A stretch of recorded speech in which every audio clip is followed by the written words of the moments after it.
And the return to learn continues, with students starting to head back to school. As that's going on, we are checking in with the state on how they're helping schools plan for that return. This morning, we are joined by Commissioner of the State Department of Elementary and Secondary Education, Dr. Margie Vandeven. Thank you so much for being on with us this morning. Thank you for having me. Appreciate it. So first, can you kind of explain the process for the district's return plans? Do you have to approve each individual district's return plans? Well, not exactly. The State Board of Education did exercise their authority to allow districts to do a multiple delivery system. I mean, our big concern is making sure that all children can have the capabilities of being educated this school year. So whatever the circumstance, we want to make sure that can take place. Local school boards are in control of the calendar, and so they are approving the calendars and determining in very close communication with the local health officials the best delivery system for the schools. But we are collecting and approving what we're calling the alternate method for instruction and extended plan.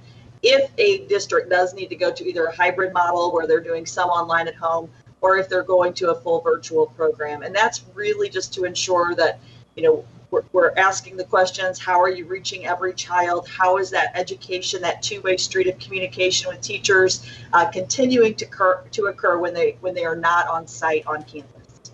Understandable. And at what point would you actually recommend that schools do switch to that virtual learning? And how would that differ between rural and urban areas in our state? Yeah, so that really depends. And that's why that relationship and that communication between the local school district and the local health officials is just so essential. And I think the one thing that we're really emphasizing is to use multiple metrics. There is no one magic number that's going to tell the district it's time to close. There are many circumstances, there are many situations that you need to pay attention to. We hear a lot about positivity rates. We hear a lot about hospitalization capacity. We hear a lot about cases per 100,000 people. So there's a lot of factors that play into that. Looks very different in the rural and urban areas, as you've just asked. I think one of the big components we'll come back to, and I'm sure you've heard it from your school leaders, are what are the lines of defense? And one of the big lines of defense against this virus is the ability to social distance. And so in many cases, our rural districts are much better equipped to do that. They have more space in their classrooms. They have a lower density among their population. So it might look very different. That is one area that we certainly do ask them to take into consideration, is that social distancing component. The other thing that I'm really pleased to say we're moving towards is being able to break down the positivity rates to age groups. I think that's going to be very helpful information for our school leaders and for our local health officials when they're making decisions. When you hear about youth rates and that is from 0 to 24, that doesn't tell us nearly as much as it could tell us, say, if we were able to look at a breakdown from maybe age 5 to 14. So working on that and working closely with our schools as they make these really important decisions. And under the department's guidance, do you have who could be considered close contacts when there is a positive case in a school? And if there's a case in one classroom, should the entire class quarantine in that circumstance? Yeah, so we've issued in conjunction with the Department of Health and Senior Services, our statewide health department, some guidance for school districts. There's what we've called the proactive guidance. What are the preventative measures that you could take? And then what are some reactive strategies that need to be put in place if there is a positive case recognized on the school grounds or in one of the classrooms, as you just referenced. Again, that takes quite a bit of investigation. You can't just say a blanket, here's the perfect answer. You need to know exactly who was in contact with someone for an extended period of time. It could be a classroom, it could be a cohort of students. It's really important, again, for our district leaders and our teachers to be educated on what is a close contact. So what we're really working to do is to minimize as much contact as possible with a large group of students, for example. So that's why you're hearing strategies like cohorting of students, eating lunches in classrooms, not having big assemblies, just trying to minimize contact so we're able to follow that quickly and cleanly to be able to identify who those might be. MOCAP, the state's virtual learning program, is run through DESE. Is that becoming more widely used amid the pandemic? Yeah, we're seeing quite a bit of interest in virtual education, and there are different options for parents, MOCAP certainly being one of them. So receiving quite a bit of inquiries about the program and what it has to offer. And parents still work directly with their school districts to access that program. But if they have any questions, we ask them to please call us if they need to know anything about the program or are trying to reach their districts and don't know how to do that. Please contact the department. We're happy to help. Makes sense. And what is your department's guidance for families with disabilities amid the pandemic? You know, if you go to our department's website right now, we have a tremendous amount of information out there for parents and school districts. There is a specific tab. You go to the department's website, and then there's a COVID-19 response and update page. There's a specific tab that's written for our special education parents and teachers. And, you know, the very first document talks a lot about the guidance on what is accessible for our students with disabilities. It may appear as though it's written for teachers, but it's really the audience is teachers and parents. It outlines, exactly how to go about the process. So I would encourage them to go there to look at that document. And then if they have questions, again, certainly contact our special education office. They too are really happy to help our parents as we navigate this new terrain for many. And if schools need to switch to remote learning, will those families with students with disabilities have access to any additional resources for virtual education?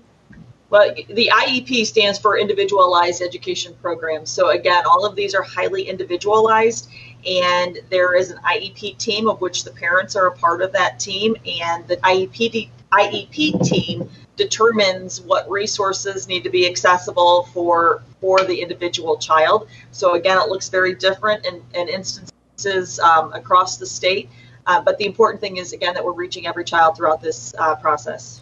Definitely. And with those IEPs, how will those be able to use those accommodations on virtual learning that are previously outlined in IEPs? And I think you raise a great point there. Those IEPs need to be reevaluated when you change the platform of delivery. Some work very well still through the virtual platform, some do not. And so the IEP team needs to come together to talk about what really does work in this environment and what works better in a face-to-face environment. So we've heard quite a bit from parents with students with special needs. We certainly understand that a lot of times the remote delivery system is not the best for them. And so trying to do everything we can to provide safe environments for our children to return is certainly important for us. And how will classrooms look like for students with disabilities? How will classrooms look? Yeah, with social distancing, is that a little bit harder in those classes? It absolutely can be because many times our teachers in particular need to be in very close contact with, or their aides need to be in very close contact with students. And so, again, the masking, the social distancing, the proper hand hygiene and hygiene in general, all really, really important components as we're moving and navigating this new terrain. So absolutely. How will the pandemic impact standardized testing in Missouri? And if there are any impacts, how will that affect future school funding? Well, I think it's really too early to say. Those standardized tests are typically offered in the spring, and so we're really not ready to make a firm ruling on that yet. I'd like to point out really why standardized testing exists. There's a couple of reasons. Primarily, taxpayers, parents just deserve to know. And so that's what you're getting at with the funding component, I believe. But those accountability metrics are usually put in place when all the conditions are the same. If the year continues to progress and it appears that those conditions look different across the state, we'll have to look at that very, very carefully. But the other reason is really the premise behind this is to make sure that every child has access to a high quality education.